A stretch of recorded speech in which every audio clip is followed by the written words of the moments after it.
Hello YouTube, this is Darkon633 and today we're taking a look at the Power Rangers Dino Charge Pachy Zord. Now, the Pachy Zord is gotta be one of the most obnoxious Zords released in the Dino Charge line, or Zord released by Bandai America ever since the Neo Saban era started, since it has been the most elusive to almost all collectors of the line up to this point. I managed to finally get a hold of this once it restocked at Toys R Us during this random night, and I'm glad that I finally got a hold of the Great Pachy Zord. Now, I know the purple one is a lot easier to find in the Power Rangers Dino Supercharged line, but this version, which is the one that is actually featured on the show and also in Koryuger, is one of the most obnoxious to find overall. Anyways, before we take a look at anything else, we're going to take a look at the charger that's included. Since it's part of the Dino Charge line, it's just a standard Pachy Zord charger, which is the only variant release of this particular charger, if I remember correctly, because the other ones we've gotten from the Power Packs is the foil version and the fossil version. So at this point, this is the only standard Pachy Zord charger, if I remember correctly, we got up to this point. Here is the QR code.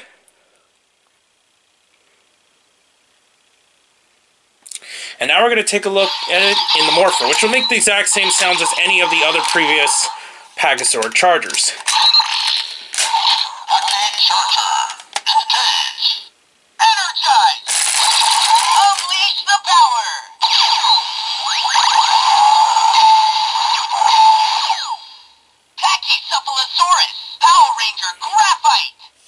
So, that's it for the sounds.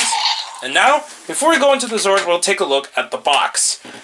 It is, once again, in the standard Dino Charge packaging, which really should have been released a long time ago in better quantities, but unfortunately just didn't end up becoming like that. Shows the Power Rangers Dino Charge logo, picture of Tyler, just in a standard suit. Shows a picture of the Pachy Zord on the back. Shows a CG design of the Pachy Zord and just how it combines and the cross promotion for the chargers. Anyways, for the Pachy Zord alone, once again, it is mostly made of previous Zords. The legs and I think just the main body in general, obviously not including the new parts, is mostly just the Raptor and Para molds, if I remember correctly, since it looks pretty much the same with the legs and so on and the hands. But other than that, that's pretty much it for the Zord on its own. It does open up in order to activate the gimmick with the charger. We're going to actually put in the foil charger since we're going to try to make it a little bit more accurate here. Then, sorry, the mouth wasn't fully opened. When you put in the charger, the flail piece, or the chain ball, will actually unlock. So there we go. So you can see, sorry, what's off camera, what happens is that once it activates, it flips over this piece. Now, in the Japanese version, this part was actually made out of several plastic links. So because of that, it would actually droop down like an actual chain ball. But that's not possible with this version since Bandai America went a little cheap and just made it a solid piece. But at least it can do that. To fully activate the ability, though, you're going to have to slide this down since that's not automatic, that's actually manual. But what's cool is that this actually can spin after it unlocks. So at least they kind of managed it around by at least activating that. This part is spring-loaded, as you can see. It does spring. And you can just flail it around like that and so on, so it does work for what it needs to do. Other points of articulation includes the arms as normal, and the legs, both the leg piece and the upper leg piece, and that's pretty much it for the Zords on their own. However, the main majority of the features happens to deal with the combinations as normal, so we'll be back with the other mecha so we can actually combine them and see how they look. And now we move on to the first combination. First, I've already transformed the T-Rex into the main body component and the Zord into its arm component. But while the Pachy Zord has been used in multiple combinations just by standard combination, by just connecting one Zord and a random Zord, there's actually only one main form, at least in the Dino Charge Megazord, that these Zords actually combine into. And that is the, if I remember correctly, the Dino Charge Megazord and Kylo Pachy formation, but it was also known as Koryujin Kung Fu in Juden Sentai Koryuger. But anyways, we're just going to quickly combine the Kylo Zord onto the body here. Pull up the charger. And we're going to do the same with the Pachy Zord. Now the Pachy Zord transforms just like what you've seen in the Parazord and the Raptor Zord. What you're going to do is turn the leg on both sides around, and you're just going to turn the arm so that it just kind of collapses into there, and that's pretty much it for combination-wise. Sometimes it is a little bit finicky, but once you get it done, there you go. Next, you're just going to... Sorry, the leg keeps snapping up. Okay.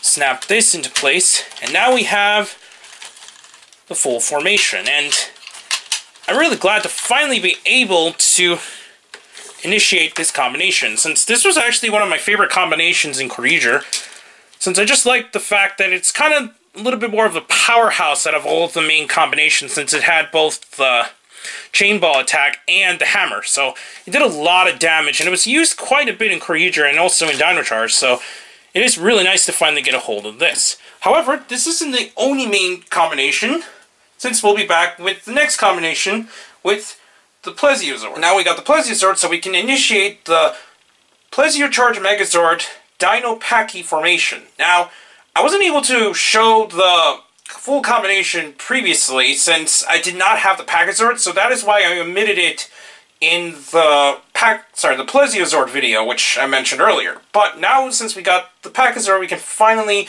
initiate this combination. Now, in Japan, it was actually called Bakuretsu Koryujin. So it's a huge difference between the American and Japanese versions, since they just like to tack on extra names of an actual Zord and just call it a day. Anyways, we're going to start with the easiest part of the transformation. First, what we're going to do is take the main body. As you can see, it's pretty much in its almost standard combination. However, we're going to collapse the head and turn this around. And that finishes that part of the combination. Next, what we're going to do is take the legs of the Pachy Charge Megazord, which is also used as like the rocket thrusters in Plesio mode. And we're actually going to snap them at the bottom here, since it actually has a little bit of a connecting port there in order to initiate this combination. So we're just going to snap this into place on both sides.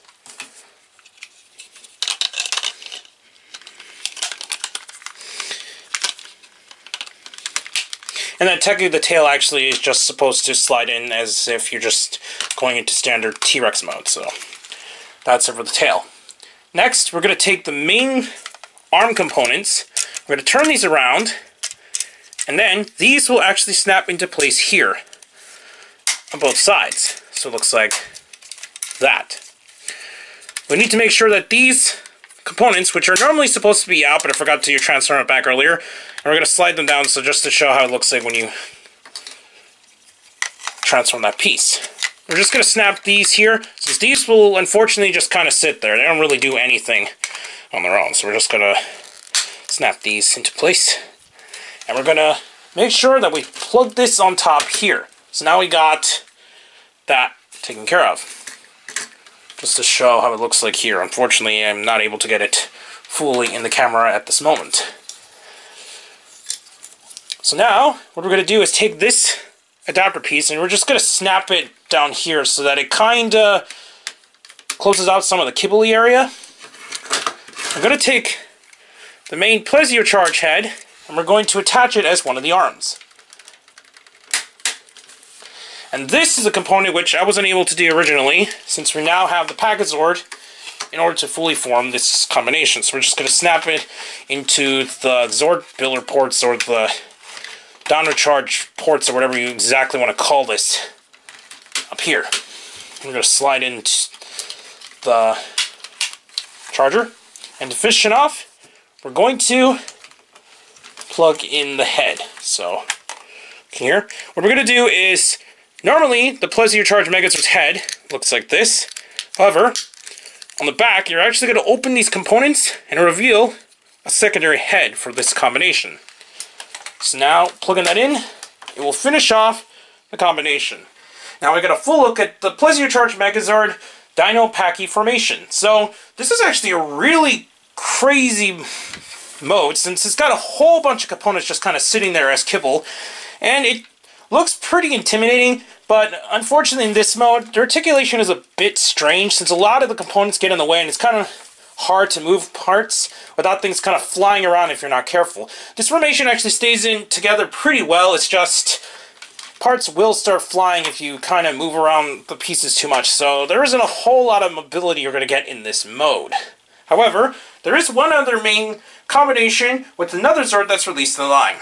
And now that we got the Spinozord, we will now be able to initiate the final main combination with the Pachy Zord. Now, unfortunately, as of this time of the recording, we do not know the English name of this form. All we know is that it's the Spinozord, and then most likely they're just going to tack on the names like the other previous combinations in Dino Charge / Dino Supercharge, but in Japan it was called Spinodio in Juden Sentai Koryuger.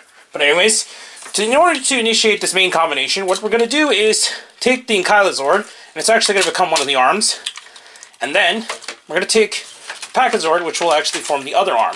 So this is actually the main full combination of the Spinozord.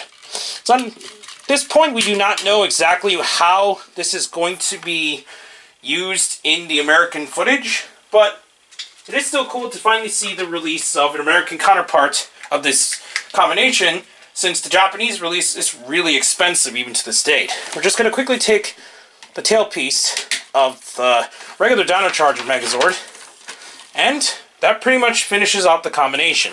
Now in Japan, this version of the release, as I mentioned in my Spinozord review, there are two things that are omitted in this release, which does look kind of weird now since he's not going to be able to use them, obviously.